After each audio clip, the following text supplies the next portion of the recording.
2024 का जुलाई महीना, नवी मुंबई का उरण। ये शहर लोगों को सपने दिखाता है, लेकिन वही सपने कभी कभी कुछ लोगों के लिए दुस्वप्न बन जाते हैं। 20 साल की यशश्री शिंदे के जीवन में भी ठीक वैसा ही एक सपना था। उन्होंने अभी अभी अपना करियर शुरू किया था, लेकिन उनके सपने को पूरा करने के रास्ते में एक पुरानी काली छाया छिपी हुई थी, जो धीरे धीरे एक निर्मम अंत ला रही थी, जिसकी उसने कभी कल्पना भी नहीं की थी। स्टेशन के पास झाड़ियों के किनारे यशश्री खड़ी थी। उसके हाथ में फोन था और चेहरे पर चिंता के भाव थे। ऐसा लग रहा था जैसे वो किसी से बात करने के लिए इंतजार कर रही हो। आखिरी बार मिल लो कहकर उसे एक फोन आया था, इसीलिए यशश्री यहां किसी से मिलने के लिए आकर खड़ी हुई थी।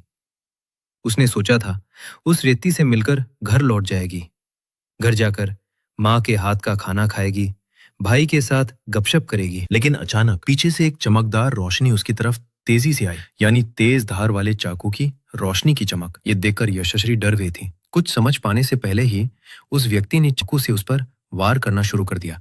ये घटना इतनी नृशंस थी कि उसके निजी अंगों पर भी वार किए गए थे। इसके बाद क्या हुआ?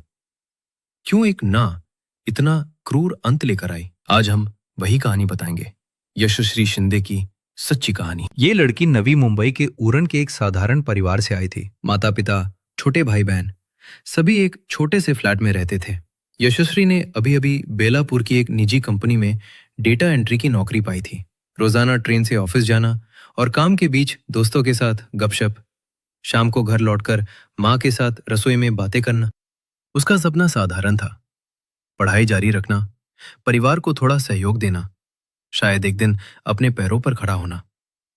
लेकिन 2019 के साल से उसके जीवन पर एक अंधेरी छाया पड़ गई थी, और इस छाया का नाम था दाऊद शेख। 23 साल का दाऊद शेख कर्नाटक के गुलबर्गा जिले का रहने वाला था। वो नवी मुंबई में काम करता था, लेकिन उसका अतीत जटिल था।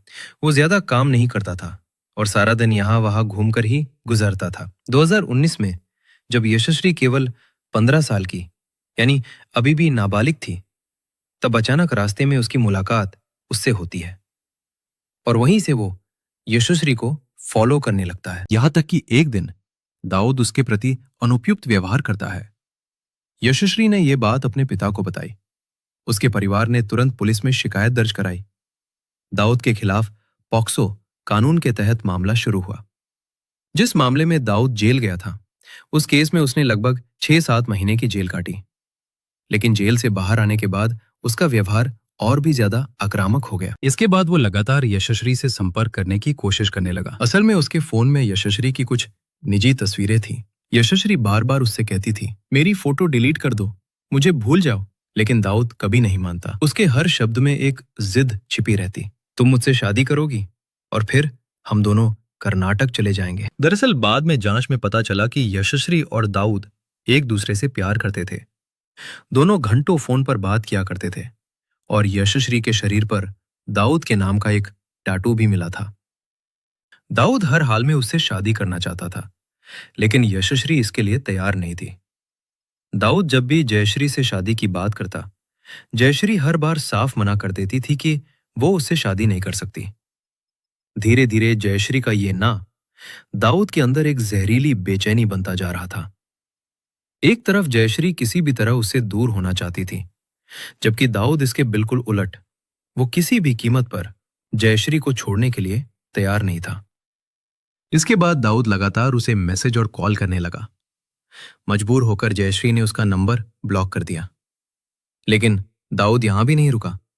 वो अपने दोस्तों के फोन से भी जयश्री को कॉल करने की कोशिश करता रहा।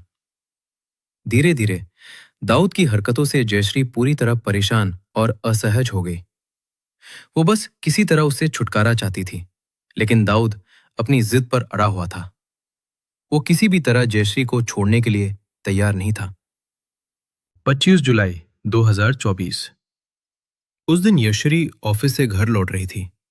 अचानक उसका फोन बज उठता है, एक और नया नंबर। जब यशश्री फोन उठाती है तो उधर से सुनाई देता है, आखिरी बार मुलाकात करो, मैं तुम्हारी सारी तस्वीरें डिलीट कर दूंगा और कभी परेशान नहीं करूंगा। यशश्री फिर से दुविधा में पड़ गई। वो इस असुविधा से छुटकारा पाना चाहती थी, इसलिए मजबूर होकर वो आखिरकार राजी हो जाती है। यशरी दाऊद से पूछती है कि वो कहाँ मिलना चाहता है।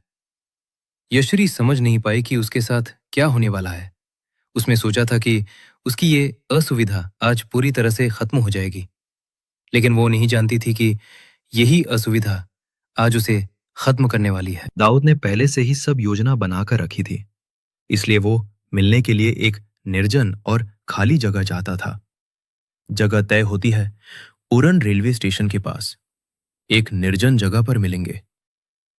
यशश्री दाऊद से मिलने जाने के लिए घर पर झूठ बोलती है कि वो किसी जरूरी काम से अपनी एक सहेली के घर जा रही है, क्योंकि यशश्री ने सोचा था कि वो इस समस्या को खुद ही सुलझा लेगी ताकि घर में किसी को पता न चले। वो चुपके से घर पर झूठ बोलकर दाऊद से मिलेगी और बात करके उसकी वो पर्सनल फोटोज डिलीट करवा देगी। इसके बाद से दाऊद उसे परेशान नहीं करेगा और वो भी दाऊद से बात नहीं करेगी। दोनों अपनी अपनी जिंदगी में रहेंगे। लेकिन दाऊद ने यशश्री को लेकर कुछ और ही योजना बना रखी थी। दाऊद पहले से ही 2 तेज धार वाले चाकू खरीदकर बैग में डालकर अपने साथ उससे मिलने के लिए ले आया था। इधर समय बढ़ता गया। शाम हो जाने के बाद भी यशश्री घर नहीं लौटी। माता पिता चिंता में पड़ गए। उन्होंने यशश्री को फोन करने की कोशिश की, लेकिन उसका फोन बंद था। यशश्री के कई दोस्तों को फोन किया गया। उन्होंने सबने बताया कि यशश्री उनके घर नहीं आई है। कोई उपाय न देखकर उसके माता पिता पुलिस के पास गए और गुमशुदगी की रिपोर्ट दर्ज कराई। अगले दिन 26 जुलाई सुबह की रोशनी में उरन रेलवे स्टेशन के पास की झाड़ियों में लोगों ने देखा कि कुछ कुत्ते जंगल के अंदर किसी चीज को फाड़कर खा रहे हैं। उन्होंने सबने कुछ अशुभ देखा और तुरंत पुलिस को फोन किया। पुलिस मौके पर पहुंची। 19 से 20 साल की एक लड़की का निर्जीव शरीर उस जंगल के पास पड़ा था। उसके शरीर पर कई घावों के निशान थे, यहां तक कि चेहरा भी किसी चीज से विकृत कर दिया गया था। शुरुआत में देखकर यह समझना मुश्किल था कि वह कौन है। यशश्री के परिवार को खबर दी गई। उसकी शारीरिक बनावट और पहनावे से शुरुआती तौर पर यह अनुमान लगाया गया कि यह यशश्री है। उसका पोस्टमार्टम कराया गया। रिपोर्ट में आया कि किसी तेज धार वाले हथियार से उसके शरीर पर कई बार वार किए गए थे। सबसे घिनौनी घटना यह थी कि उसके निजी अंगों पर भी इसी तेज धार वाले हथियार से कई बार वार किए गए थे। पुलिस की जांच तत्काल शुरू होती है। यशश्री का फोन रिकॉर्ड चेक करने पर पता चलता है कि आखिरी कॉल दाऊद का था। पुलिस का संदेह सीधे दाऊद पर गया। चूंकि पहले भी उसके नाम पर यशश्री को लेकर केस दर्ज था थाने में, इसके बाद कुछ पुलिसकर्मी लेकर अलग अलग टीम तैयार की गई। उन्होंने जांच शुरू की, लेकिन दाऊद कहीं नहीं मिला। वो भाग चुका था। पुलिस ने अभियान को विभिन्न जगहों पर फैला दिया। कुल 8 टीमें गठित की गईं। दाऊद का फोन ट्रैक किया गया, लेकिन उसका फोन स्विच ऑफ था और लोकेशन कहीं और की दिखा रहा था। पुलिस की एक टीम दाऊद के मूल निवास कर्नाटक की ओर गई, क्योंकि पुलिस के गुप्त सूत्रों से सूचना आई थी कि दाऊद अपने गांव लौट आया है। पुलिस वहां पहुंचती है, लेकिन उसे नहीं पाती, क्योंकि दाऊद पहले से ही समझ चुका था कि उसके साथ क्या हो सकता है। इसलिए वो वहां से पहाड़ों की गहराई में था। उसने सोचा था यहां पुलिस नहीं पहुंचेगी, लेकिन 29 जुलाई पुलिस उसे पकड़ लेती है। गिरफ्तारी के बाद दाऊद से पूछताछ चलती है। उसने स्वीकार किया, यशश्री ने मेरा प्रस्ताव ठुकरा दिया था। यशश्री ने मुझसे उसके पास मौजूद निजी फोटो डिलीट करने को कहा था। यहां तक कि उसने दाऊद को कहा था कि अगर तस्वीरें डिलीट नहीं की तो वो पुलिस के पास जाएगी। दाऊद ने बताया, मैं गुस्से में आ गया था। इसके अलावा वो मुझे छोड़ना चाहती थी। उसने मुझसे बात करना और मिलना सब कुछ बंद कर दिया था। दाऊद शेख ने यशश्री को दुनिया से हटाने की योजना बनाई, इसीलिए उसने पहले से ही तैयारी कर ली थी। दोस्त के फोन से यशश्री के नंबर पर फोन किया और बताया कि वो उससे आखिरी बार बात करेगा और मिलने के बाद उसकी सारी गोपनीय तस्वीरें डिलीट कर देगा और उसके बाद से वो उसे परेशान नहीं करेगा। दाऊद की इस बात पर यशश्री एक राजी हो गई। हालांकि यशश्री दाऊद से मिलने में डर रही थी, लेकिन वो दाऊद के साथ इस संबंध को लेकर कुछ दुविधा में थी, जिसके चलते वो इस संबंध को जल्द से जल्द खत्म करना चाहती थी। ये बात यशश्री ने घटना के एक दिन पहले अपनी सहेली को बताई थी। योजना अनुसार यशस्वी घटनास्थल पर पहुंची।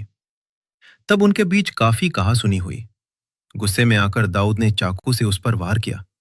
उसके बाद चेहरा ताकि कोई पहचान न सके, इसलिए उसने एक पत्ते उसके मुंह पर वार किया। पुलिस ने उसके पास से यशस्वी का फोन बरामद कर लिया। हालांकि दाऊद ने यशस्वी का फोन ट्रेन से फेंक दिया था, लेकिन जांच में पुलिस अधिकारियों ने उसे ढूंढ निकाला। यशस्वी के फोन में संदेश, कॉल लॉग सब कुछ मिल गया। इससे यह साबित हुआ कि वे एक दूसरे के साथ संबंध में जुड़े थे, लेकिन दाऊद उस पर शादी करने का दबाव डाल रहा था और यशस्वी शादी नहीं करना चाहती थी। यह घटना केवल एक अपराध नहीं है, ये नारी सुरक्षा के लिए एक चेतावनी है। क्यों एक ना इतनी विषाक्त बन जाती है? क्यों अस्वीकृति नृशंसता का ट्रिगर बनती है? परिवार का एक सदस्य खोने का दर्द केवल वही परिवार समझ सकता है। उनके पिता ने कहा, मेरी बेटी सपने देखती थी लेकिन सब खत्म कर दिया। भले ही यशस्वी हमारे बीच ना हो, लेकिन उसकी यह घटना हमें ये सिखाती है कि सदैव सचेत रहकर अपराध से दूर रहना चाहिए। किसी भी संबंध को बनाए रखने के लिए यदि निजी चीजें साझा करने की आवश्यकता हो तो वह संबंध न रखना ही बेहतर है। यदि सचमुच कभी कोई समस्या का सामना करना पड़े तो निश्चित रूप से पुलिस प्रशासन की सहायता ले और आवश्यकता पड़ने पर परिवार के साथ बातचीत करके उसका सही समाधान करना चाहिए। हर व्यक्ति को सरकारी नियमों के अनुसार स्वतंत्रता से जीने का अधिकार है। कभी भी किसी पर हावी नहीं होना चाहिए। प्यार का मतलब आंखें बंद करके सब कुछ मान लेना नहीं होता है। प्यार का मतलब दो मनों का सुंदर मिलन है। इसमें जोर जबरदस्ती की कोई जगह नहीं है। यह वीडियो केवल शिक्षा के लिए बनाया गया है। वीडियो में दी गई सभी जानकारी इंटरनेट पर सभी के लिए खुले तौर पर उपलब्ध है। वीडियो में कुछ तस्वीरें एआई द्वारा बनाई गई हैं, जिनका वास्तविकता से कोई मेल नहीं है, इसलिए कृपया भ्रमित न हो। यदि वीडियो अच्छा लगे तो हमारे चैनल को सब्सक्राइब करके साथ रहें और ज्यादा से ज्यादा शेयर करें और निश्चित रूप से वीडियो के संबंध में अपनी राय कमेंट बॉक्स में बताएं।